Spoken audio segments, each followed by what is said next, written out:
All right, so this warm-up sequence starts with a buzz roll near the edge of the drum. And the thing to remember is that the wrists control the rhythm or the rate of speed for the buzz. So if I'm playing something like this,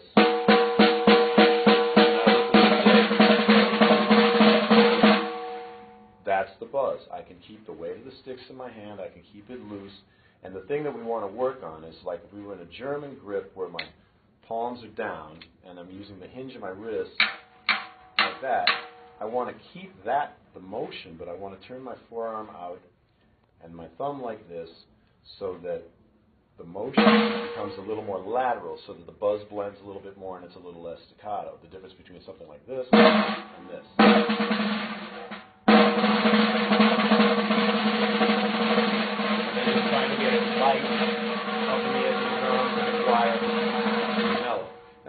When we're doing that, the pressure's here on the fulcrum.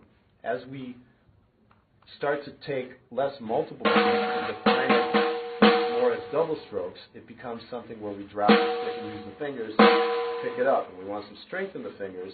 That's a way to practice over exaggerating the snap so that the doubles will sound even. So we'll start here.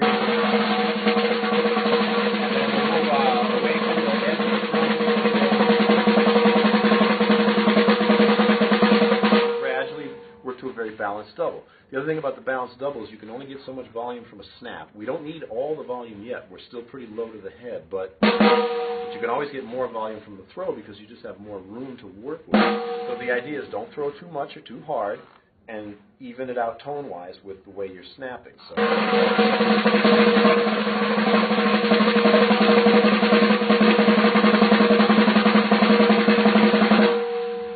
Middle finger is really in charge of the other ones, and the grip loosens here when I go from the buzz stroke to the double. So those are things to keep in mind.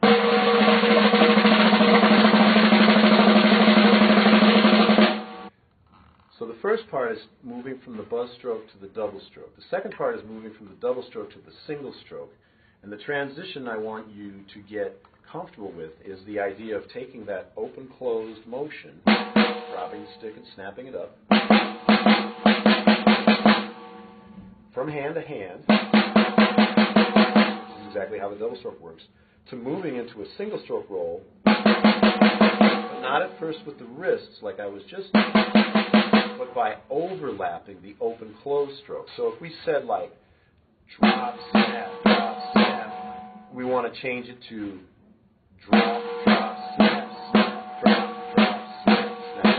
So just work that for a while at a tempo where you'd be playing even rhythm. Drop, snap, drop, snap, drop, drop, snap, snap, drop, snap, drop, snap, drop, drop, snap, snap. Because then you can build up the speed. And then you can get this thing going faster, lighter. And then, so what happens is we're here.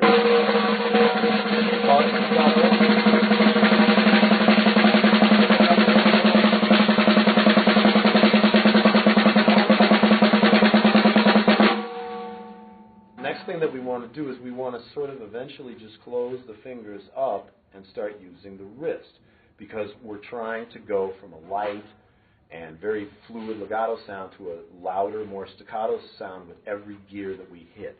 So we want to move from the overlapping open-close stroke singles to wrist strokes. We firm up our grip for the wrist strokes, but still try to keep the weight of the stick in your hand because that'll make it easier for you to play louder with less effort. So.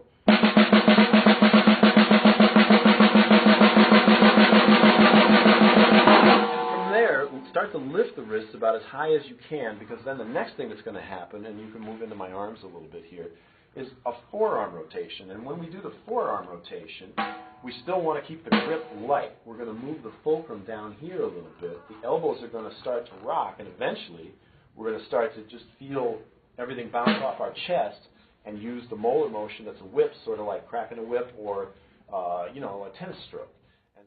I just quickly wanted to share some ways I've been practicing developing my foot control with the springs off the pedal. The technique is really good for learning how to get a natural rebound, relaxing your foot muscles, when you want a more open tone on the drum versus bearing the beater for a drier and punchier tone. So check it out yourself. I'm just going to mess around with some different rhythms and stickings and try to work each foot equally.